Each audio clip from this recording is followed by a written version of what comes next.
प्रशांत किशोर ऐसा नाम जो फिल वक्त भारत की सक्रिय राजनीति का हिस्सा नहीं है, पर अक्सर राजनीतिक सुर्खियों में बना रहता है। चुनावी स्ट्रेटजी के लिए जाने जाने वाले पीके ने एक मीडिया वेबसाइट को दिए अपने इंटरव्यू में भारतीय राजनीति को लेकर कई अहम बातें कही हैं। 2014 के लोकसभा चुनाव में भारतीय जनता पार्टी और नरेंद्र मोदी की जीत के हीरो रहे पीके ने सवालों के जवाब में कहा कि पीएम मोदी अनबीटेबल नहीं है। 2014 में पूरे देश में मोदी जी को 31% वोट मिले और 2019 में 38% वोट मिले थे। लोकसभा में एक बार उनको 260 के आसपास सीटें मिली तो 2019 में 300 के आसपास सीटें उनको हासिल हुई। ऐसा तो है नहीं कि पूरे 540 सीटें वही जीत रहे हैं। इतना ही नहीं, विधानसभा स्तर पर देखेंगे तो देश में 50% जनसंख्या आज बीजेपी शासित राज्यों में है, 50 से थोड़ा कम ही है। देश में 4000 से ज़्यादा विधानसभाएं हैं, उनमें से करीब 1800 बीजेपी विधायक हैं। तो ये कहना है कि हर व्यक्ति बीजेपी को वोट कर रहा है, ऐसा नहीं है। हाँ, ये जरूर है कि जितने लोग वोट कर रहे हैं उनमें सबसे बड़ा प्रपोर्शन उनको वोट कर रहा है। भाजपा और प्रधानमंत्री मोदी के अनबीटेबल न होने को लेकर तथ्य देते हुए प्रशांत किशोर ने कहा कि इसका एक और तथ्य ये है कि मोदी 2014 में जीते, 2015 में ही दिल्ली हारे, 2015 में ही उनको बिहार में भी हार मिली, 2016 में फिर असम में उनको जीत हासिल हुई।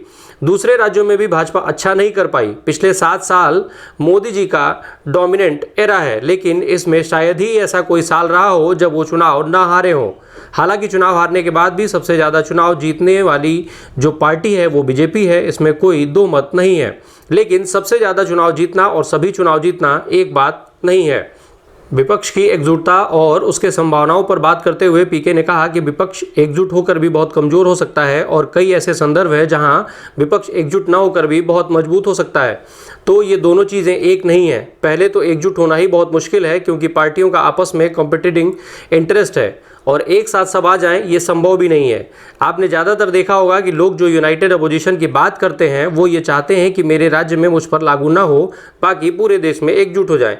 ये एक परेशानी है विपक्षी एकता में। विपक्षी गठबंधन के सवाल का जवाब देते हुए पीके ने कहा कि ये जो महागठबंधन का कॉन्सेप्ट है ये 2015 में बिहार से ही शुरू किया गया था, जैसा चुनाव में हम लोग कर रहे थे। इसके बाद से ही लोगों की धारणा बनी कि सारा विपक्ष एक साथ आएगा तो चुनाव जीत जाएंगे, लेकिन 2015 के बाद जितने भी इस तरीके के प्रयास किए गए वो सारे धराशायी हुए हैं। कोई भी चुनाव नहीं जीत पाया। इसकी वजह यह है कि सिर्फ और सिर्फ पार्टियों या नेताओं के एक साथ आ जाने से आपके पूरे वोटर भी एक साथ आ जाएं, ये जरूरी नहीं है। पार्टियों के संग आने के साथ साथ आपको नैरेटिव भी चाहिए, चेहरा भी चाहिए, ग्राउंड पर कोऑर्डिनेशन भी चाहिए। आपका कैंपेन भी इफेक्टिव होना चाहिए। सिर्फ पार्टियों और नेताओं के मिलने से आप मजबूत विपक्ष की परिकल्पना नहीं कर सकते। विपक्ष के मुद्दों पर प्रशांत ने कहा कि मुद्दे तो हमेशा रहते हैं। इतने बड़े देश में करीब करीब 60 करोड़ लोग ऐसे हैं जो दिन का 100 रुपया भी नहीं कमा पाते। उस देश में मुद्दे न हो, सरकार से अपेक्षाएं न हो, ऐसा तो संभव नहीं है। ज़रूरत इस बात की है कि आप उन चीज़ों को समझें कि कौन से मुद्दे हैं जिन पर लोगों की सही में नाराज़गी है और उसको समझकर एक सिस्टमेटिक तरीके से उन्हें उठाएं, तभी लोग आपसे जुड़ेंगे।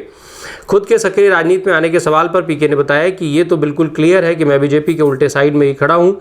2015 में बिहार, 2017 में पंजाब, यूपी, 2019 में आंध्र, 2021 में बंगाल और तमिलनाडु में काम किया, ये सभी बीजेपी के खिलाफ हैं।